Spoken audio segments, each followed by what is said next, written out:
Earth, the only place that we are certain sustains life. But what is Earth? Where exactly is Earth in relation to the Sun, to the Moon, and the Milky Way? What does the Earth do out in the darkness of space? Stay tuned. You may be surprised. First of all, we're on the move, and we don't even know it. It's like sitting in a car traveling 60 miles per hour down the highway. The scenery flies by, but we don't feel the speed. Earth is located in the Milky Way galaxy. Most people already know that. And it sits in what is called the Orion Arm, which is approximately 27,000 light years from the galactic center of the Milky Way. Here, I'll do the math for you. A light year is a distance of 5,878,625,370,000 miles. So let's time that distance by 27,000 light years, and you get a total of 158,722,884,990,000,000 miles. Now I don't know how to say a number that large, but that's how many miles it is from Earth to the center of the Milky Way. Our planet is spinning at roughly 1,037 miles per hour at the equator. The speed is fastest at the equator and slows down significantly toward the poles, where you're essentially just turning in place.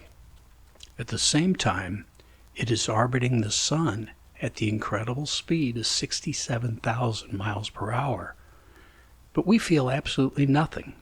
We don't even notice, because us, the atmosphere, and everything else is moving at the same constant speed along with the Earth. But that's not all.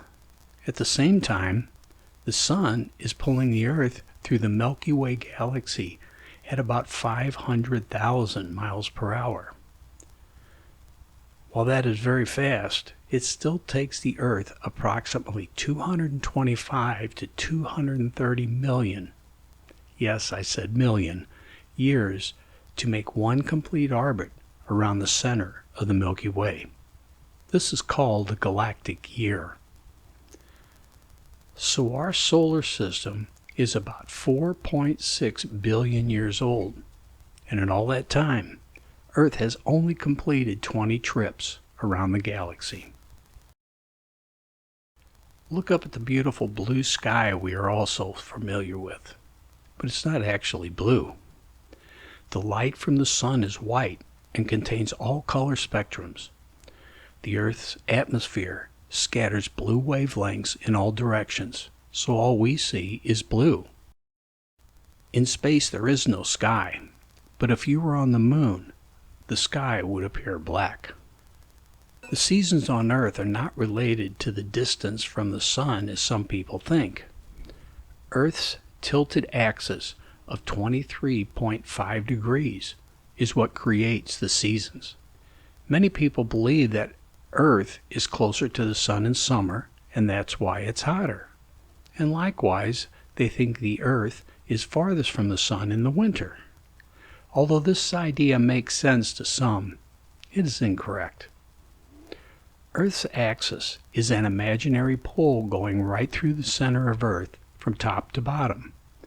Earth spins around this pole, making one complete turn each day. This is why we have night and day, and why every part of Earth's surface gets some of each. Here are some interesting facts about the Moon. Its diameter is approximately 2,159 miles, while the Sun's diameter is much larger at 865,370 miles. The question may be asked, If the sun is so large and the moon is so much smaller, why do they seem to be so close in size when viewed from Earth? Well, here's why. Earth sits 108 sun diameters from the sun and about 110 moon diameters from the moon. So the sun is much farther away while the moon is much closer. That difference is the reason both appear to be roughly the same size from our vantage point.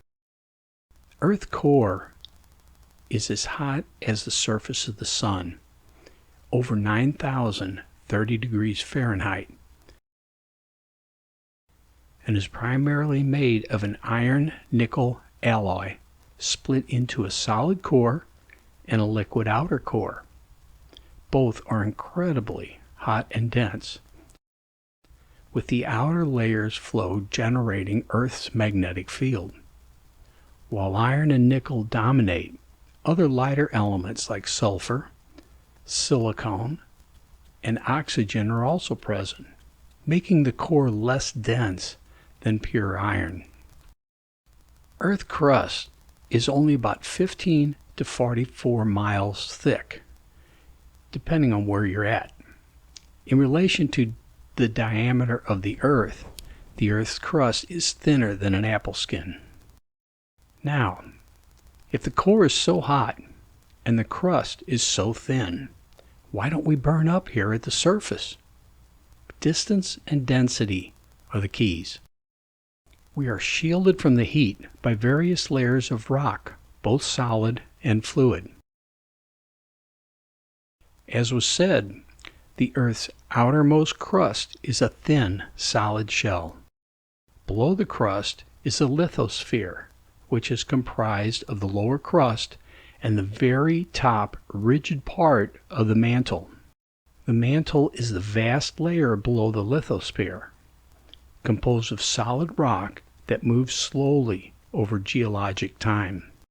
It is a massive layer of hot, dense, silicate rock, approximately 1,800 miles thick, stretching from beneath the crust down to the outer core, making up about 84% of Earth's volume and fueling volcanic activity with this slow, viscous flow.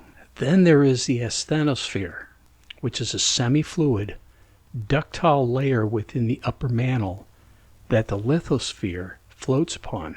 The tectonic plates we often hear about regarding earthquakes rest in the lithosphere floating above the asthenosphere. Despite the tallest mountain on Earth, which is Mount Everest at 29,032 feet, and the deepest point in the ocean, which is the Mariana Trench at more than 36,000 miles deep, the Earth is actually smooth. If it were scaled down to a billiard ball, it would be even smoother than that. There's plenty of life on Earth, but it's hard to believe that 99% of all species that ever lived on Earth are now extinct, and more are added to that list far more often than we think. Someday humans, yeah, us too, will become extinct by a cataclysmic event on Earth, by a rogue comet, or more likely, considering the path we're on, we will cause our own extinction. Over time, the Earth erases its past with no qualms, but somehow, through speed, heat, tilt, and chaos, the Earth remains stable enough for us to exist.